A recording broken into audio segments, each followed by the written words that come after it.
the edge of history. Below, there is an enchanted land that is pure fantasy. Or is it? For this is a place where myth and legend have combined over the centuries to paint a picture that is not so far from the truth. Here amongst the fairy tale creatures, the smugglers and pirates, the ghouls and monsters, and the mighty dinosaurs, now playgrounds for children, are memories of what in eons long past was reality. For here, this very place emerged from the maelstrom of creation to become a shallow, warm sea where fantastic creatures roamed. We know because this is England's fossil coast, where the remains of long-dead dinosaurs emerge with every cliff fall to be collected and painstakingly reassembled. The 100 million years since then have seen the earth move and tilt. The dinosaurs have gone. The rocks were formed, and as the seas rose, this little bit of land became an island. An island with its own place in history. These slopes were trod by Stone Age man and settled by Neolithic man. The Saxons too left their mark on many local churches. But one of our most notable relics dates from the 14th century. On the downs above the Chine stands the pepper pot, on a lofty tabletop overlooking the English Channel. For this rocket-like buttressed tower is Britain's sole surviving medieval lighthouse.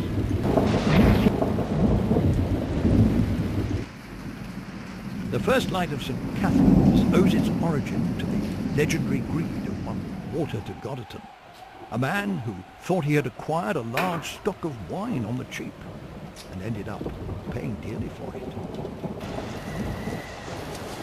The story opens on a wild winter's night in April 1313. A storm-tossed merchant ship, the Saint-Prix de Bayonne, carrying a consignment of French white wine, ran aground on the treacherous rocks on Albion Ledge.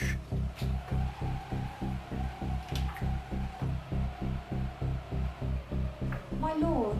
Wait! Well, speak. A great ship is in danger of foundering off Aberfield Bay, with many souls in danger of the rocks and waves. A great ship, you say? I, my lord, a merchantman. With sailors? And cargo too, no doubt. In mortal danger. I, my lord. Then we must do at once our duty and salvage what we can of their lives and cargo. My lord, will you claim, as is custom, title to any wrecks of the sea that are washed up on my lordship's foreshore? Of course, these old traditions must be maintained. So Walter and other prominent islanders seized the wine from the hulk, even though it had not been washed ashore, but was still securely in the beached vessel. Unfortunately for Walter, the owners of the wine turned out to be the monastery of Liver in Picardy, and he was accused of sacrilege and hauled before the ecclesiastical court in Rome. Sir Walter, theft is a despicable crime, even by a poor man. But theft by a man such as yourself is not only despicable, but ignoble also. And when it involves the Mother Church, no words can describe the depths of your crime. You will atone for your sin by building at your own expense a light to warn mariners against disasters of a similar nature to that which has befallen our ship from Aquitaine. Furthermore, you will provide an oratory for a priest who will both tend the light and say masses for the souls of those who have perished. By 1328, de Godderton had done as he was required, and for the next 2 centuries the pepper pot served its purpose well. Below, the present-day successor to de Godderton's Light maintains a constant watch over the mariners who sail past the Isle of Wight's Bay of Death.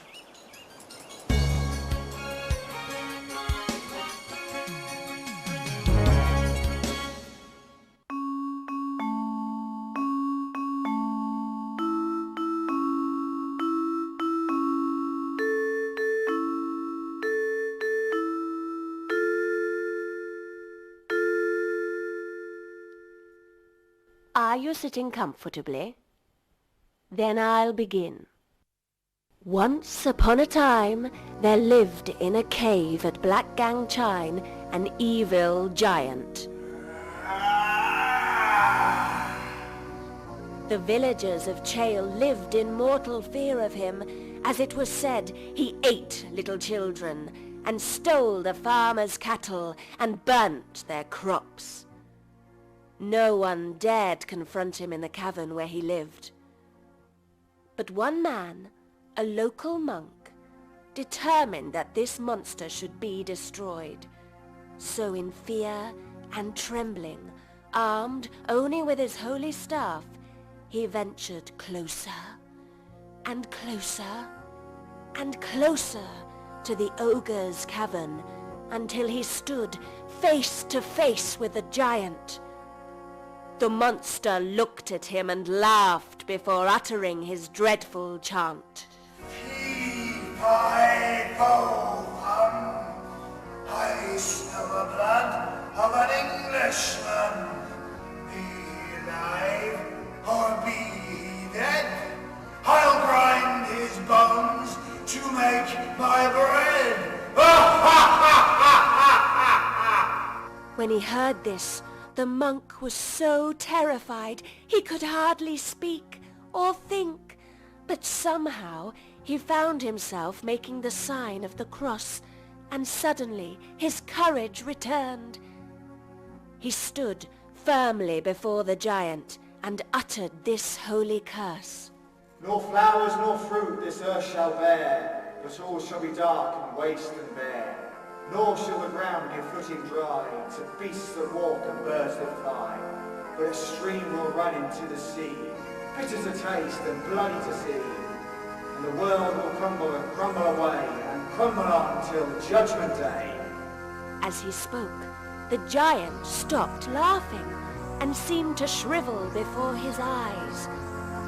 A cloud of smoke enveloped them, and a great noise echoed throughout the cavern and the chine itself. When it ceased, the monk found himself alone on the bleak cliff that we see today, surrounded by coarse grass and sand, with the sea below tearing at the land, wearing and crumbling it away, as it has done right up to the present day. And it is true that there is a serious landslip problem here. At times it seems that the old monk's curse is coming true.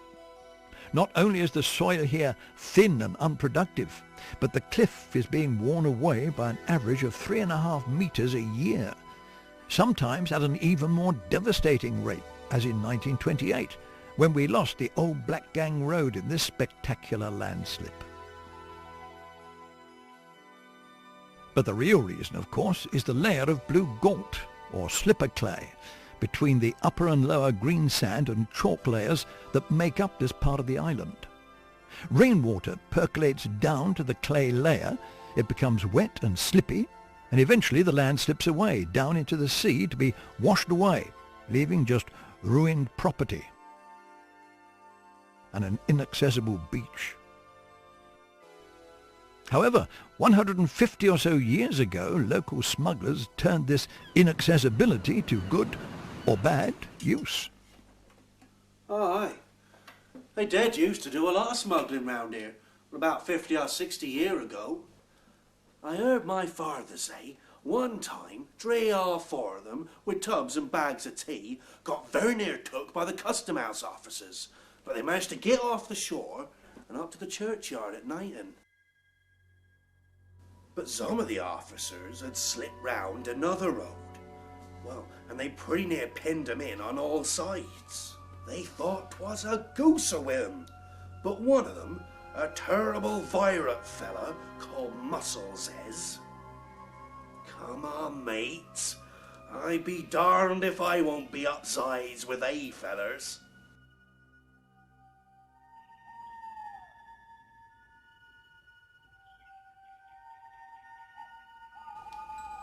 So, they prized up the stone on one of those girt-eye brick tombs they got up there, and they got inside, tubs and all.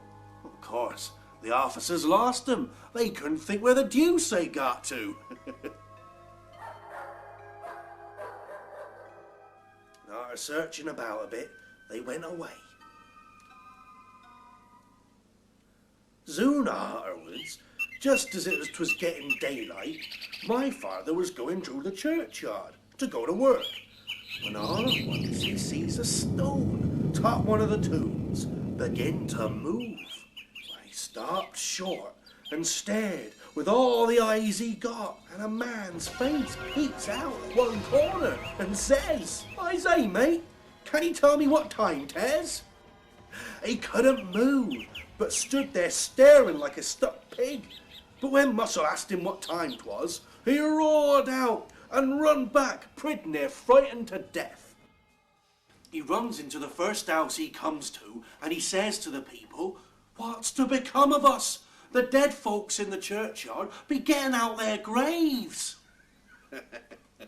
He was regular terrified. Oh, it gave him such a turn, he couldn't go to work that day. Well, sometime afterwards, he found out the rights on it, and he, Muscle, and t'others, well, they had many a laugh about it.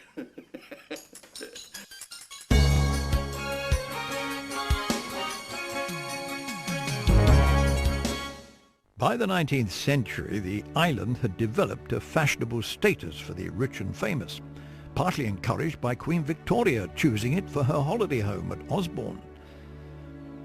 As the railways spread south and boat services were improved, so the island became a popular holiday resort. In 1843, one Alexander de Bell, a lace manufacturer and retailer, came across the wild and dramatic gorge that was Blackgang Chine and decided that he could create a wonderful attraction for Victorian holiday visitors. It was just luck that brought me my first exhibit. A huge whale had been stranded on the north coast of the island. I arranged for the bones to be bleached, numbered, and carted across to my new museum. Once reassembled, it took pride of place amongst items telling the story of the back of the White shipwrecks. I added a shop, tea rooms, and spectacular walkways down to the sea. Over the years, my children, grandchildren, and great-grandchildren have added ever more exciting things to see and do for the island holidaymaker. Despite the continual erosion of the sandstone and clay cliffs, for that monk's curse still holds true. The earth shall crumble on and on and on till Judgment Day. I must have a word with him. Now I wonder where it was that I last saw him. So, perhaps it is true. This is a place where myth and legend are combined in a new reality, as the China Blackgang continues to weave its special brand of magic for the child in us all.